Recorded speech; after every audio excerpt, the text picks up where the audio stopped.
For the next 2 years, I saw less and less of Derby. A fortnight would sometimes slip by without the familiar 3 and 2 strokes at the front door.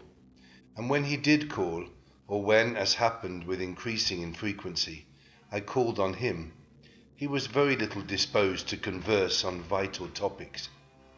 He had become secretive about those occult studies which he used to describe and discuss so minutely, and preferred not to talk of his wife. She had aged tremendously since her marriage, till now, oddly enough, she seemed the elder of the two. Her face held the most concentratedly determined expression I had ever seen, and her whole aspect seemed to gain a vague, unplaceable repulsiveness. My wife and son noticed it as much as I, and we all ceased gradually to call on her, for which, Edward admitted in one of his boyishly tactless moments, she was unmitigatedly grateful. Occasionally the Darbys would go on long trips, ostensibly to Europe, though Edward sometimes hinted at obscure destinations. It was after the first year that people began talking about the change in Edward Derby.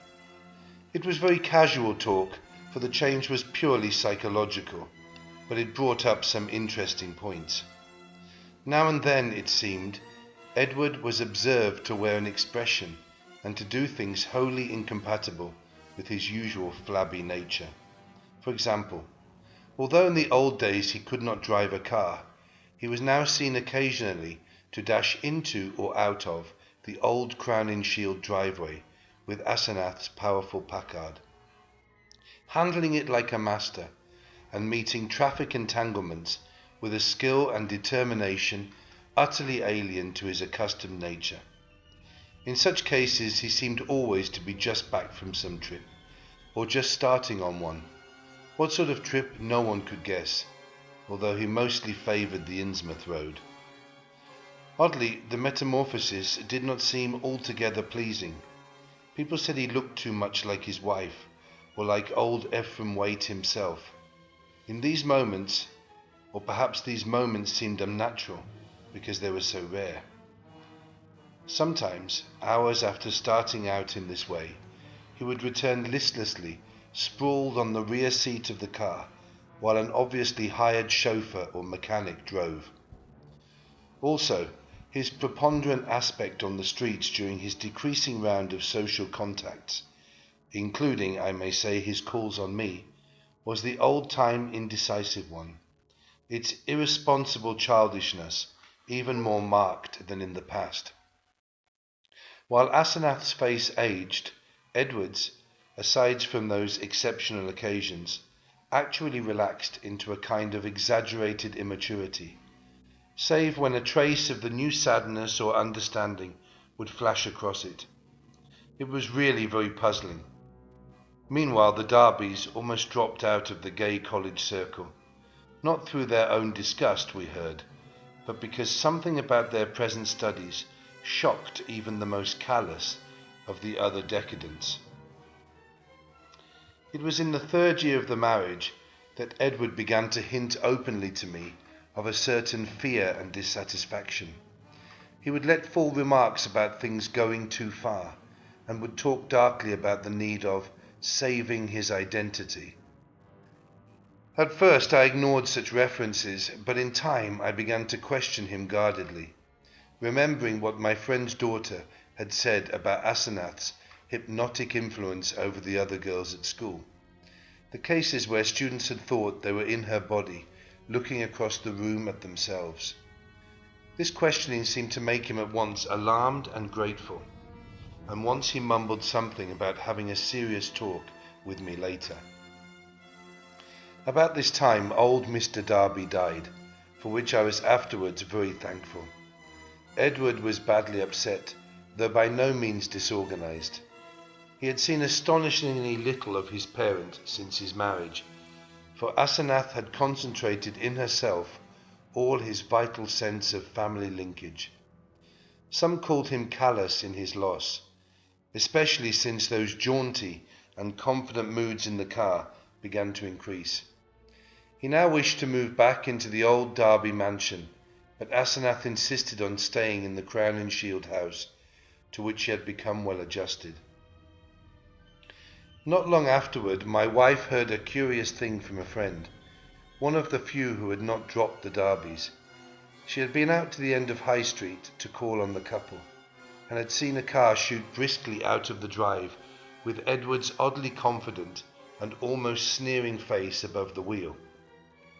Ringing the bell, she had been told by the repulsive wench that Asenath was also out, but had chanced to look up at the house in leaving.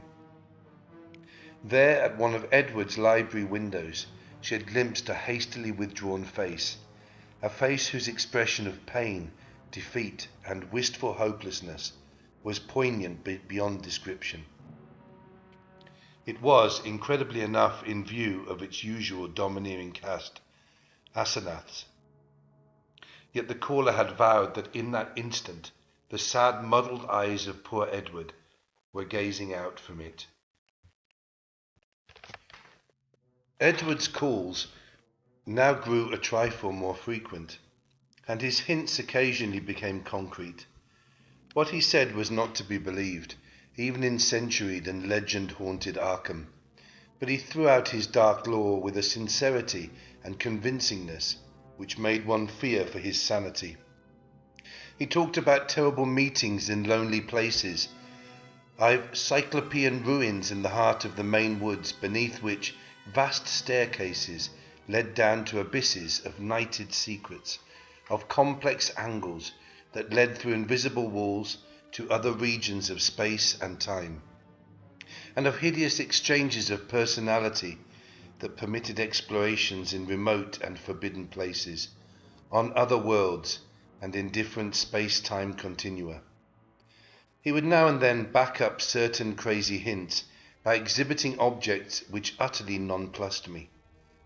Elusively coloured and bafflingly textured objects like nothing ever heard of on Earth, whose insane curves and surfaces answered no conceivable purpose and followed no conceivable geometry. These things, he said, came from outside, and his wife knew how to get them. Sometimes, but always in frightened and ambiguous whispers, he would suggest things about old Ephraim Waite, whom he had seen occasionally at the college library in the old days. These adumbrations were never specific, but seemed to revolve around some especially horrible doubt as to whether the old wizard were really dead, in a spiritual as well as corporeal sense. At times Darby would halt abruptly in his revelations, and I wondered whether Asenath could possibly have divined his speech at a distance, and cut him off through some unknown sort of telepathic mesmerism, some power of the kind she had displayed at school.